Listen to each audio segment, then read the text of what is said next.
Fear has this remarkable ability to immobilise us, to make us second-guess our decisions, our actions, and to keep us rooted in the familiar. But what if we could have a different relationship with fear? What if instead of seeing fear as scary, a reason to run away and hide, what if we saw fear as a guiding force, nudging us towards our fullest potential?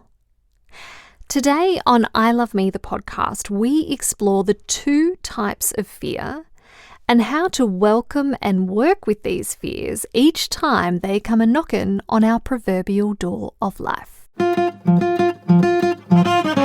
love, love, love, love, love, I love me. Simple, inspiring lessons in self-love. Hey gorgeous, it's Tamra here. Let me start by saying we all experience fear. Some of us more than others. But fear is one of the 6 emotions that scientists recognize as universal in all human populations. So while we can't eradicate fear from our life, we can use it in a new way, in a way that has the ability to inspire us forth. But first we need to understand that there are 2 types of fear: functional fear and what I call fictional fear. Functional fear is the fear that kicks in when we're in danger. For example, when your house is burning down, it's functional fear that gets you running out of the burning flames to safety. Functional fear is necessary as it keeps us alive. And when there is a real threat to our life, then we want this fear to activate within us so we don't die or get hurt. Hence, we can conclude functional fear is a good thing. Fictional fear, on the other hand, is when there is no real threat to our physical safety. Unfortunately, living in the modern world, we've come to think there's a proverbial bear chasing us down the street, so we start to pick up the pace, when, in actual fact, we're rushing through life because we're believing things about ourselves that are ultimately not true. There's no bear following our every move. We're simply putting pressure on ourselves to answer those 100 emails yesterday or get that project finished early to impress our boss. We run a full schedule so at a deeper level we can feel better about ourselves, so we can prove ourselves. But the thing is, no amount of running and pushing will get us to where we want to be. All it does is create stress. Our problems and inconveniences in life all start to look like big, scary bears, and so fear kicks in. We're running late to drop off the kids at school, and this fear arises within us. We start thinking about something we have coming up or start to worry about the outcome of a decision we've made. Anxiety sets in. Well, anxiety is a fear of the future, and I go into depth about anxiety in episode 31. I'll pop a link in the show notes. Or maybe our childhood conditioning starts rising to the surface, plaguing our thoughts with all sorts of fears. Fear of what others will think of us, fear of not having enough money, fear of not meeting the right guy in time to make a baby. That was certainly a big fear for me prior to meeting my husband. Fear of being met with some unfortunate circumstance, fear of failure, fear of success, fear of the unknown. I could spend all day running off a list of common fears, and I'm sure you could too. You know what fear is. We all do. And let's be honest, it doesn't feel great, especially fears that linger for years, fears that ultimately dictate the direction we take in life. Oh, that feels too scary. Maybe I won't walk down that lane of life. The important thing to realize, though, is that none of these fictional fears are life-threatening. They're all things we've made up in our head based on some beliefs we took on about ourselves as a child. In this way, these fears are just stories that we make up that keep us in this adrenaline-fueled state. People usually either rush, never stopping for fear that this proverbial bear will catch up with them, or They run away and hide from the bear, the fear paralyzing them.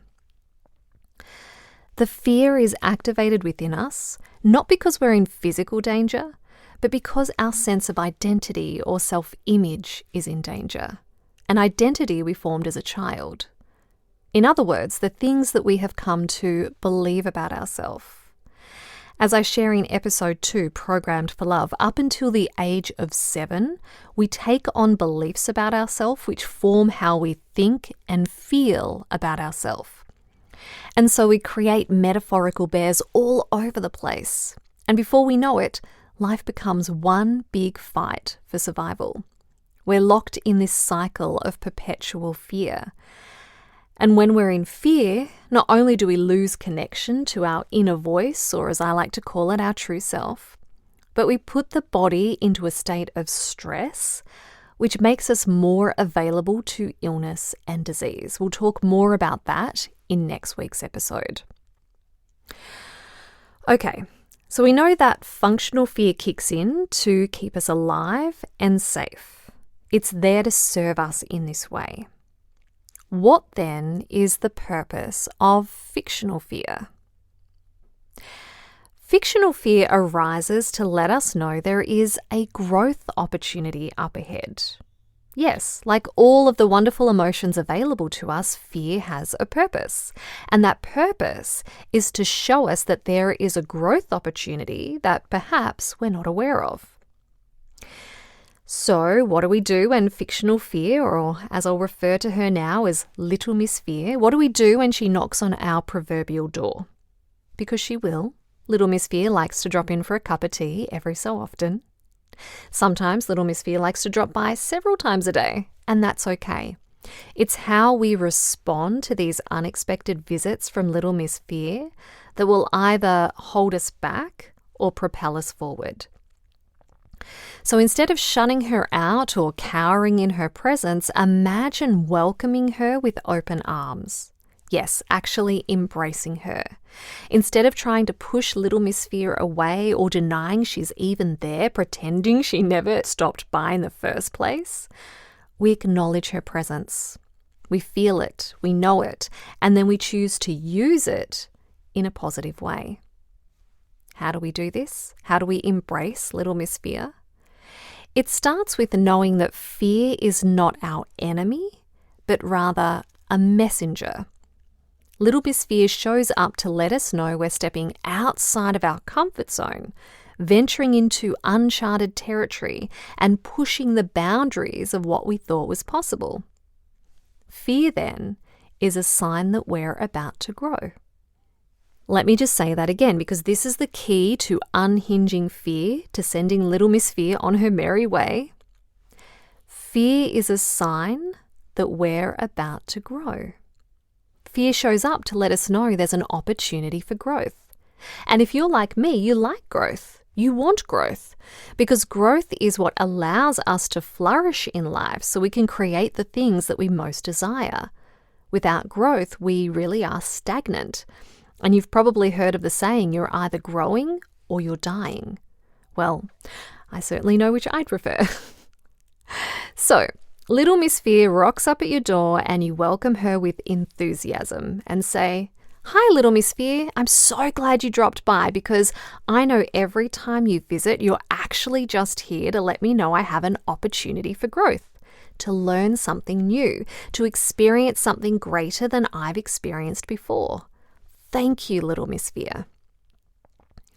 It feels a little different, doesn't it? Getting excited when Little Miss Fear shows up on the doorstep unannounced. When we know that we have a growth opportunity on our doorstep, it helps us get excited about our future. Well, it's that excitement that dissolves the fear. That's what shows Little Miss Fear the door. Fear cannot exist when we feel joy, when we feel love, when we feel excitement or inspiration in our body. Love and its many positive attributes, they drown out fear every time. Every time Little Miss Fear drops over, Every time she overstays her welcome, we have a choice. We can let her drag us down, hold us back, keep us from all the things that we'd rather be doing. Or we can recognize the real reason for her visit, to let us know that growth is on the way. As soon as we know the reason for little Miss Fear's visit, she'll leave. Her job's done, her message delivered. When we understand this, we can dance with fear in a new way. Instead of allowing little Miss Fear to paralyze us, we can let her be a source of inspiration. So, next time little Miss Fear pays you a visit, don't be so quick to slam the door in her face. Instead, invite her in for a cup of tea. Listen to what she has to say. Ask her questions like, what is this fear trying to tell me? What lessons can I learn from it? And how can I use this fear to propel myself forward? Let the fear guide you. Learn from it. And you might just find that little Miss Fear has invaluable wisdom and guidance to share with you. Let's look at a practical example you might be able to relate to. You've been asked to give a presentation at work, but you have a massive fear of public speaking. You can let fear disable you and tell your boss to give the presentation to someone else. Or you can meet the fear, feel the fear, and realize that the fear is inviting you to step out of your comfort zone and grow. Yes, by giving this a go, you can learn some new skills. You can share the abundance of knowledge you have and maybe even get a promotion. And who knows, maybe by doing this presentation, you might even lessen your fear of public speaking. See? So many opportunities for growth, all disguised as fear. I've been in a very similar position. 11 years ago, I was invited to tour with Sexpo Australia as their relationship expert and deliver a bunch of presentations to hundreds of people at each event. This was an amazing opportunity for me to share my teachings. Only problem was, I had a massive fear of public speaking. What did I do? Well, I started by saying yes, I accepted it. And then I looked at the beliefs causing the fear. I'll share that full experience in a future episode.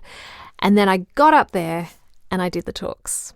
Yes, I was scared to begin with, but with each talk, I became more confident. And by the end of that first year, I'd fallen in love with public speaking, so that now public speaking is within my comfort zone. Because when we lean into our fears, we expand our area of comfort. I talk more about this in depth in episode 17. Let's look at another example. Your partner's been offered a 1-year stint in a foreign country with his work, and he can take you with him. You've never travelled overseas, so this scares the knickers off you. That fear you feel is showing you there is a growth opportunity. And maybe that growth opportunity is to embrace the adventurous side of yourself that you've kept hidden safely away for fear of, well, everything. You're always so planned, you never let your hair down. Perhaps this is your chance. Or maybe the growth is in the learning of a new language. You've always wanted to speak 2 languages, but fear of not being able to do it has held you back, kept you safe in your English-speaking country. Or maybe the growth opportunity is simply about being willing to try something new. What's important to understand is this.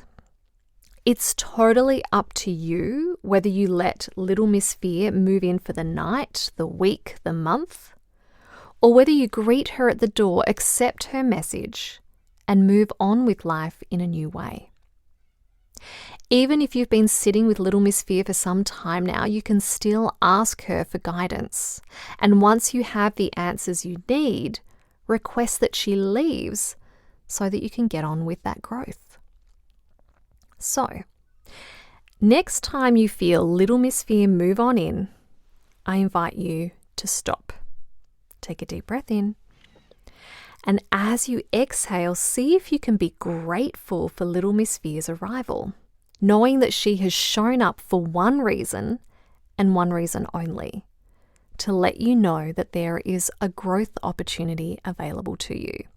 An opportunity to experience something new, something that on a deeper level your soul is craving, so you can be more aligned and on your path. Each time we take this approach, each time we confront little Miss Fear head on, we become stronger, more resilient people, capable of achieving things we never thought possible. I promise if you take this approach, you'll no longer fear little Miss Fear knocking on your door. Little Miss Fear will become your friend, a friend popping her head in every so often just to let you know that some growth is on the way, and to help you take some time to reflect and feel into what new direction you need to take to allow in that growth. Okay, let's recap.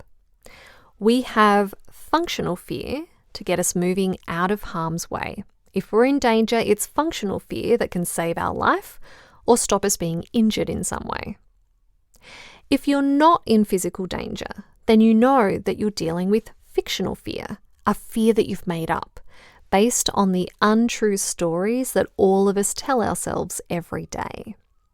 And the best way to work with that fear is to invite little Miss Fear to tea with you so you can ask her some questions, do some inner reflection, and discover what new path is unfolding for you, what growth is available to you. Once you get excited about this new growth prospect, the fear will dissolve. That's the cool thing about little Miss Fear. She's simply acting like a signpost on the path to self-love, letting you know a growth opportunity is up ahead. And once you know that and embrace that fact, fear becomes a whole lot less scary. If you found this episode helpful, if you feel like it's given you a way to deal with fear, please share it with your friends so they too can learn the truth about fear so it no longer holds them back.